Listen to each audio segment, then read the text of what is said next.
Boa noite, telespectadores. É com muita alegria que estamos de volta com o nosso Viver Bem em Cristo, trazendo para você os ensinamentos de Deus através da sua palavra que está na Bíblia. E estamos aqui com um expert no assunto, não é? Que há mais de 30 anos conheceu a palavra e continua aí desbravando os mistérios de Deus, não é? E a gente nunca sabe que chega, nem tudo, pelo contrário, eu creio que quanto mais a gente vê, sabe, a gente vê o quanto não sabe, não é? Então, eu creio que provavelmente seja assim também com o ministro Sérgio Alves, que está conosco, mas dentro daquilo que ele já sabe, ele vai compartilhar um pouquinho com a gente hoje, não é, ministro? Tudo bem? Boa noite a todos, tudo bem? Nós estamos aqui mais uma vez com alegria e pedir a Deus que nos dê muita capacidade aqui hoje para que a gente possa falar das coisas do Senhor de forma clara, que venha ajudar todos vocês que estão nos acompanhando aí, e desejo conhecer um pouquinho de alguns pontos aí da palavra de Deus, porque quando se comenta a Bíblia, sempre liberamos princípios que vão ajudar alguma ou muitas pessoas ou poucas pessoas, mas vão ser beneficiados, porque aquilo vai de encontro com as necessidades que nós temos. Como eu também tenho muitas necessidades, e sempre que ouvindo e vendo a palavra de Deus, muitas vezes recebi a ajuda do Espírito Santo para mim achar o caminho e cessar, estancar aquilo que é ruim na minha vida. Então espero que hoje Deus possa nos abençoar desta forma. Bem, pastor, no programa de hoje eu gostaria de falar sobre riquezas. Existe uma passagem na Bíblia que fala do jovem rico, e ali em Lucas, né? Lucas 18, versículo 18, isso fala: certo homem de posição perguntou-lhe: bom mestre, que farei para herdar a vida eterna? E eu creio que a resposta não agradou muito, não é, pastor? Então, provavelmente porque aquela pessoa não tinha um discernimento daquilo que Jesus falou, não é? E muitas pessoas hoje têm uma dificuldade de compreender e de administrar isso em suas vidas. A gente começa aqui nesse primeiro versículo, né, que vai até o 23, esse relato sobre essa experiência que esse jovem teve com Jesus. A gente olhando com detalhes aqui essa passagem, nós conseguimos tirar muitas conclusões, porque quem era o jovem rico? Era um advogado, conhecedor da lei, um homem rico que tinha muitas riquezas, como diz aqui, era riquíssimo. O termo que usa no 23 aqui diz que ele era riquíssimo. Então tinha na geração dele lá, ele era realmente um ícone de símbolo de riqueza, né? De acumulação de patrimônio. E aqui no primeiro versículo 18 a gente já enxerga algumas coisas sobre ele. Ele conhecia a religião judaica, a lei de Moisés, ele conhecia a Bíblia. E a gente vê algumas coisas importantes já no primeiro versículo 18 aqui.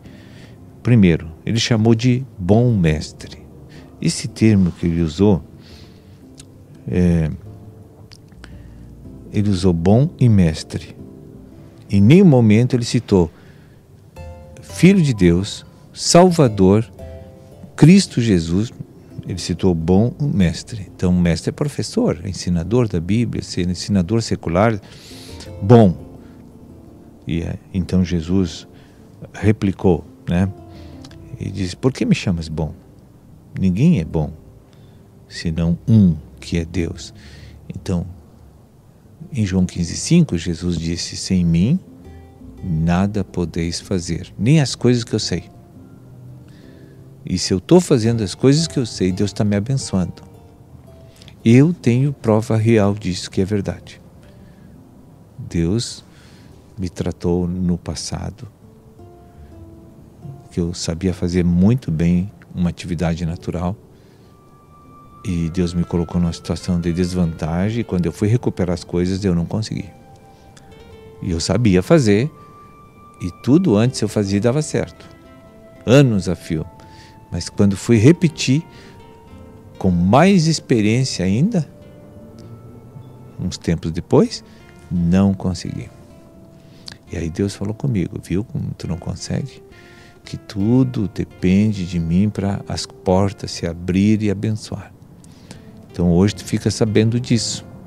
Então, bom é só aquele que sustenta todas as coisas, que criou todas as coisas. Esse genuinamente é o único que é bom, porque sem ele não existe nada, né? Mestre, ele não reconhecia Jesus como Senhor e Salvador. Então já começou aqui pisando na bola, né? E no versículo 20, Jesus cita 5 mandamentos dos 10.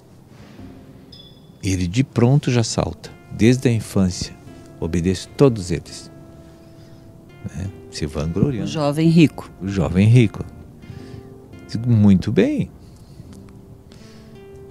Ele era um bom homem, na verdade, uma pessoa de bom conceito na comunidade, observava bastante os mandamentos citados, porque me chama a atenção que Jesus não disse os 10, me chama a atenção que ele citou 5, e os 5 que ele citou aqui, repara-se, são aqueles mandamentos que eu posso obedecer sem a ajuda de Deus, apenas como homem natural. Os mais fáceis. Mais fáceis. E ele se vangloriando e se achando muito santo e muito espiritual e aí achou que estava tudo bem, que Jesus ia dizer para ele, agora sim tu vai herdar a vida eterna. Mas ele levou um choque quando Jesus disse a ele, uma coisa ainda te falta. Puxa, ele desanimou, né? Porque, poxa, tu citou os mandamentos, todos eu obedeço. Ele se achava perfeito e merecedor da vida eterna. Obedecendo só 5 dos 10. Só 5 dos 10. E não tendo a revelação de que estava diante do Salvador das almas. Messias que os judeus não, até hoje não creem, não é? Isso tudo mostra o despreparo, a falta de condição para essa pessoa adentrar no reino. É isso que Jesus quis mostrar, como muitos cristãos hoje que estão em igrejas, que participam das reuniões práticas da igreja, que leem a Bíblia, que oram e que estão despreparados assim, porque para herdar a vida eterna nós temos que ter aquilo que falta para o jovem rico, que eu vou citar daqui a pouco, né? Então, ouvindo Jesus, disse-lhe, uma coisa te falta. E o que falta? Vende tudo o que tens, dá aos pobres e terás um tesouro nos céus. Depois, vem e segue-me, né? Já começando por aí, ele disse, vende tudo que tem e dá aos pobres. Ele poderia ter dito, dá tudo para os pobres, não dizer vende, não é? Por quê? Porque são 2 atos para fazer que é difícil. Primeiro, quem é rico gosta de acumular e não vender. Porque para que ele vai querer dinheiro vivo? Ele precisa de patrimônio para ter mais solidez na garantia do seu sucesso como homem dependente do dinheiro. O homem tendo só dinheiro, o sistema político do país pode gerar uma série de problemas para ele. Mas se ele tem patrimônio, é muito mais difícil para tirarem, né? Então, creio que o Senhor fez essa ordem por causa disso. Porque o que os pobres precisam não imediatamente é o dinheiro para comprar o que falta para eles, né? Então, Jesus diz, terá um tesouro no céu e depois vem e segue-me. Então, o que Jesus está dizendo? O que faltava para esse homem? Não é que Jesus estava de olho nos apartamentos, nos terrenos, nas casas. Não, Jesus não precisa disso, é dono de tudo. ele não estava de olho no patrimônio desse jovem. O que o Senhor estava querendo é saber se havia no coração dele um tipo de amor suficiente para depender de Deus e para servir Deus. É só isso que Deus queria ver. Só o primeiro mandamento, amar a Deus acima de todas as coisas. O Senhor não citou, né? Então, o que aconteceu? Mas ouvindo ele essas palavras, ficou muito triste, porque era riquíssimo. Então não conseguiu. Bom, mas a história continua, gente, né? Tem mais coisa por aí para a gente tentar compreender o que sucedeu e por que Jesus agiu assim, não é? A gente precisa compreender. Então, voltamos daqui a pouquinho com você.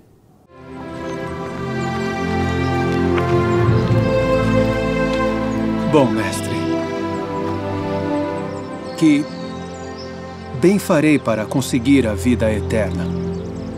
Por que me chamas bom?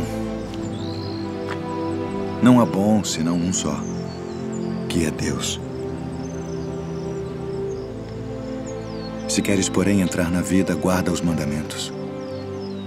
Quais? Não matarás. Não cometerás adultério. Não furtarás. Não dirás falso testemunho. Honra teu pai e tua mãe. E amarás o teu próximo como a ti mesmo. Tudo isso tenho guardado desde a minha mocidade. Que me falta ainda? Uma coisa te falta. Se queres ser perfeito, vai, vende tudo o que tens e dá-o aos pobres, e terás um tesouro no céu. E vem e segue-me.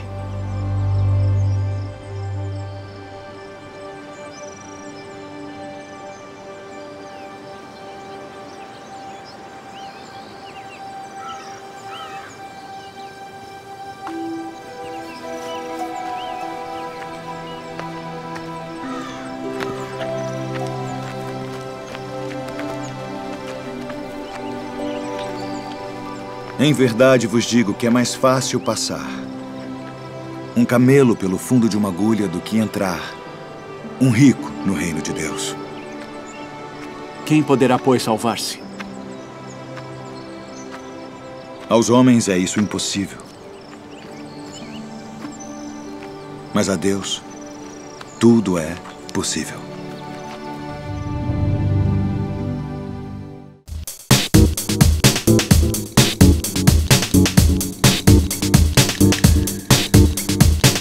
Estamos de volta e falando sobre o tema riquezas hoje aqui.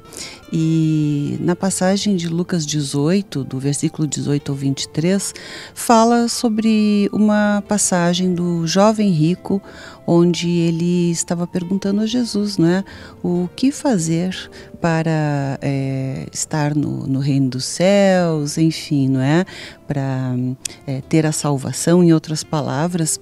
E ele não gostou muito da resposta, porque era riquíssimo, e se entristeceu quando Jesus disse a ele que vendesse todos os bens e desse aos pobres e depois o seguisse. E nós paramos ali no momento, né, em que ele se entristeceu, porque Jesus disse isso. E então, a partir daí, o que aconteceu, pastor? Diante desta cláusula que Jesus colocou para herdar a vida eterna, que tinha que amar a Deus sobre todas as coisas, e ele viu que isso ele não conseguia obedecer. Mas se achava perfeito porque obedecia 5 dos 10 mandamentos. Exatamente. Como menos o primeiro. Menos o primeiro e o principal, né? Então hoje, no cristianismo, tem os mesmos problemas. O amor próprio é algo que é um grande empecilho para as pessoas se encher do Espírito Santo e herdar a vida eterna, já na próxima dispensação. Os problemas não é do jovem rico, é um problema genérico do cristianismo. Porque nós temos amor por nós mesmos e por aquelas pessoas que nós amamos antes de Deus. E isso não é pecado para o cristão. Isso está tudo certo. Isso parece que é normal. A gente precisa amar porque também é um mandamento, não é? Amar o próximo como a si mesmo, mas aí também já é um pouco difícil, né? Então, amar a Deus em primeiro lugar, depois amar o próximo como a mim mesmo, é o segundo. É o 11º mandamento, na verdade, que elimina os outros todos, né?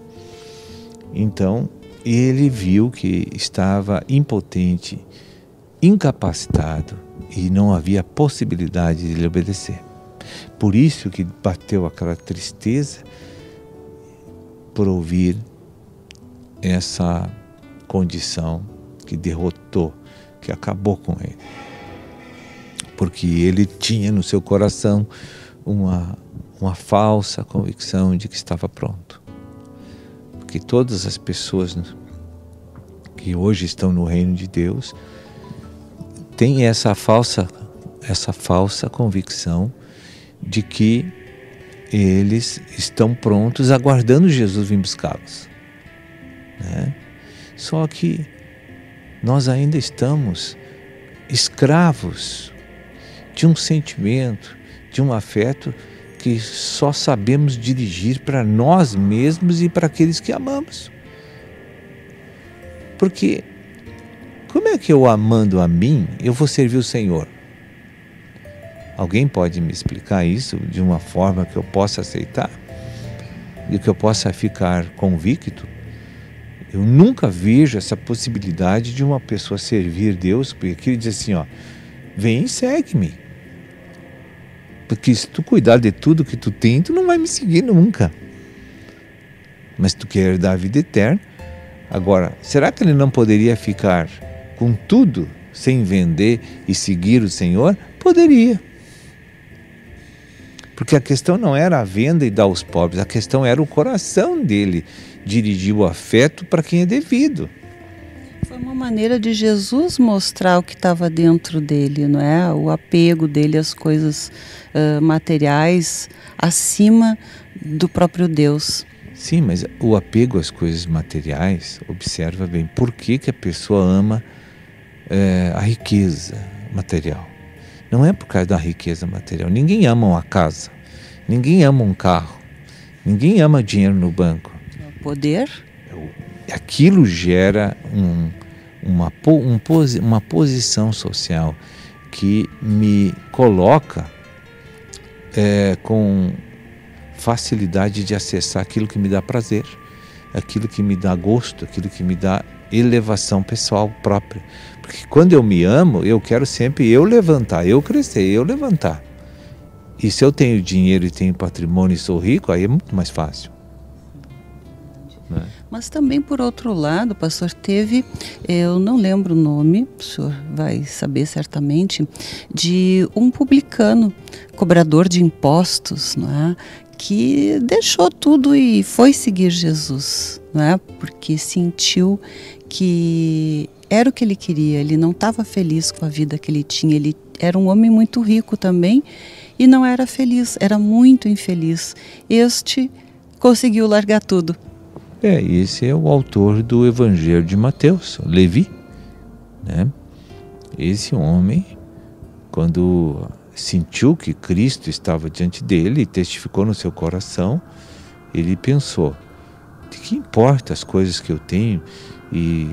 Mas esse aí vai me suprir muito mais do que as coisas que eu tenho, porque esse é Deus. Aquelas coisas não estavam trazendo felicidade para ele, não é? O jovem rico estava.